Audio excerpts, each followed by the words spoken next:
Agradecidos a nuestro Dios por permitirnos continuar con nuestro estudio bíblico de la epístola de Pablo a los Romanos.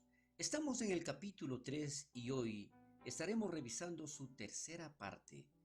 Y dentro de esto nosotros ya habíamos visto la semana anterior los versículos del 6 al 8, pero quedó pendiente algo y es por esto que lo vamos a leer nuevamente estos tres versículos. Dice la palabra de Dios.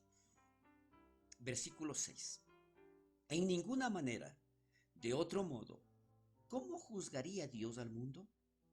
Pero si por mi mentira la verdad de Dios abundó para su gloria, ¿por qué aún soy juzgado como pecador?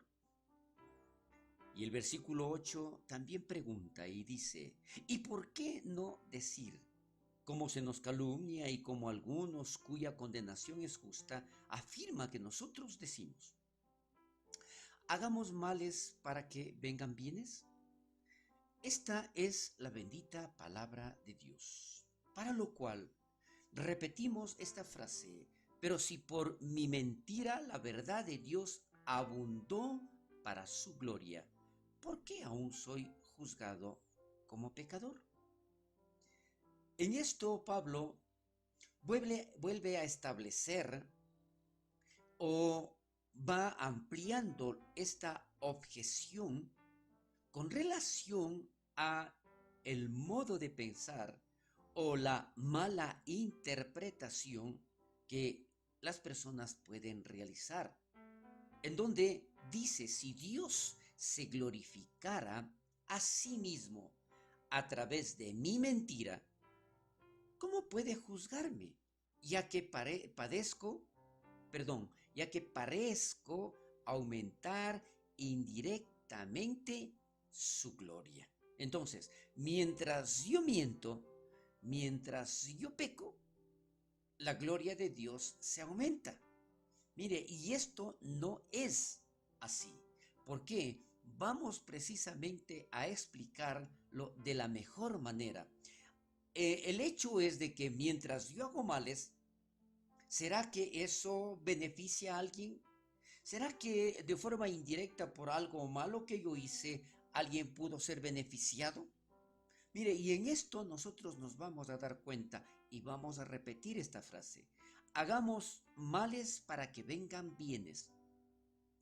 Esta es una perversión de la doctrina de Pablo de justificación por fe y una extensión de la objeción de su oponente imaginario. ¿Qué queremos decir con esto? Que definitivamente esta no es la interpretación correcta.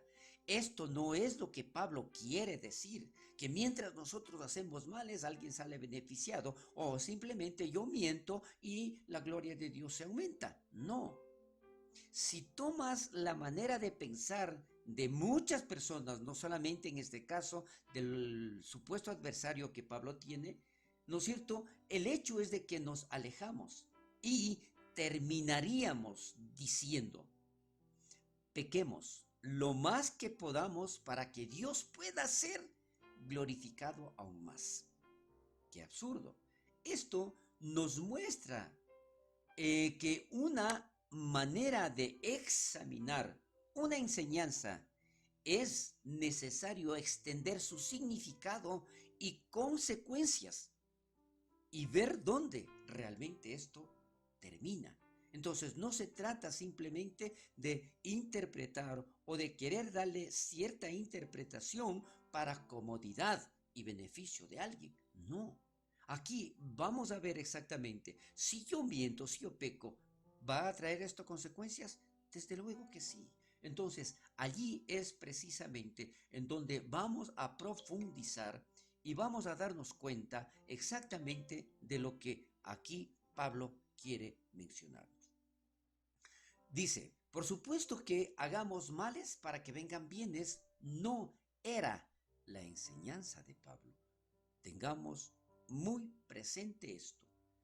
El hecho de que hagamos males para que vengan bienes no era una enseñanza de Pablo. Él lo pone en claro que se nos calumnia al enseñar esto. Pero es posible ver cómo esta acusación vino mientras Pablo predicaba libremente el perdón y la salvación por gracia a través de la fe en Jesús y no por obras. Entonces, como mencionábamos anteriormente, la gente quiere tergiversar, quiere cambiar, quiere acomodar, que es muy diferente. Pero esto no es lo que Pablo está diciendo en esta porción bíblica. Por lo tanto, muchas predicaciones cristianas están tan lejos del verdadero evangelio de la gracia libre que Pablo predicó que no hay manera de que cualquiera pueda decir con calumnia que enseñaban: hagamos males para que vengan bienes. Definitivamente, esto no es lo correcto. Si nos encontramos acusados de predicar un evangelio demasiado abierto y demasiado centrado, escuche esto por favor, y demasiado centrado en la fe, en la gracia y la obra de Dios, entonces nos encontramos en buena compañía con Pablo. Estamos haciendo lo correcto y esto determina precisamente de que nuestra manera de pensar y nuestra manera de vivir debió haber cambiado, debió haber sido transformada. Acá la otra frase que nosotros vamos a mencionar es: cuya condenación es justa. Dentro de esto, Pablo ni siquiera contestaría tal tergiversación absurda de su evangelio. Él simplemente dice: de aquellos que enseñarían tales cosas o que acusarían a Pablo de enseñarlas, que su condenación es justa. Dios justamente condena a cualquiera que enseñe o crea tal cosa.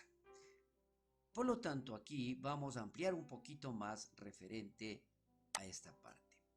Dice: el pervertir el glorioso regalo de Dios en Jesús en una supuesta licencia para pecar es quizás la cumbre de la depravación del hombre. Es muy importante que nosotros podamos analizar, darnos cuenta exactamente de esta frase. El pervertir el glorioso regalo de Dios en Jesús en una supuesta licencia para pecar es quizás la cumbre de la depravación del hombre. Y es así. No se trata de que porque por la misericordia de Dios, por su gracia y su bondad, yo pueda pecar. No. El momento en que yo acepto a Cristo como mi Salvador, mi propósito es no volver a pecar. Mi propósito es siempre ser transformado. Mi propósito es siempre agradarle a Dios. Entonces, toma el regalo más hermoso de Dios y lo pervierte y se burla de él. Y ese es el problema de la humanidad. Ellos no están aceptando ese sacrificio cruento de nuestro Señor Jesucristo. Esta perversión es tan pecaminosa que Pablo la deja para el final y explicarlo mejor, ya que vamos allá de la, ya que va más allá de la depravación de los paganos, como nosotros ya hemos visto en Romanos capítulo 1, versos 24 al 32, en donde Dios les entregó, Dios les dejó, sí, por su perversidad, por su pecado, por su rebeldía. Dios permite que ellos sigan pecando. Más allá de la hipocresía del moralista, igual, nosotros habíamos revisado en este mismo capítulo 2, en los versículos del 1 al 5. Y más allá de la falsa confianza del judío, que lo estaremos viendo en los versículos 17 al 29. Por lo tanto, aquí nosotros vemos claramente que Pablo lo está mencionando y queremos concluir esta parte referente a la culpabilidad universal de la humanidad al de Dios. Definitivamente, tanto judío como gentil, como moralista y cualquier otra persona, hemos sido de las personas que está pecando. En el versículo 9, que es el siguiente a los que hemos estado revisando, la culpabilidad de los judíos y gentiles ante Dios. Entonces, aquí vamos a ver que todos hemos pecado y estamos destituidos de la gloria de Dios, así dice la palabra. Por lo tanto, el versículo 9 menciona que pues, ¿somos nosotros mejores de que ellos? En ninguna manera. Pues ya hemos acusado a judíos y a gentiles que todos están bajo pecado. Recuerde esto, que todos están bajo pecado. Por lo tanto, nuevamente vamos a mencionar esta pregunta. ¿Somos nosotros mejores que ellos? Y la respuesta es, en ninguna manera.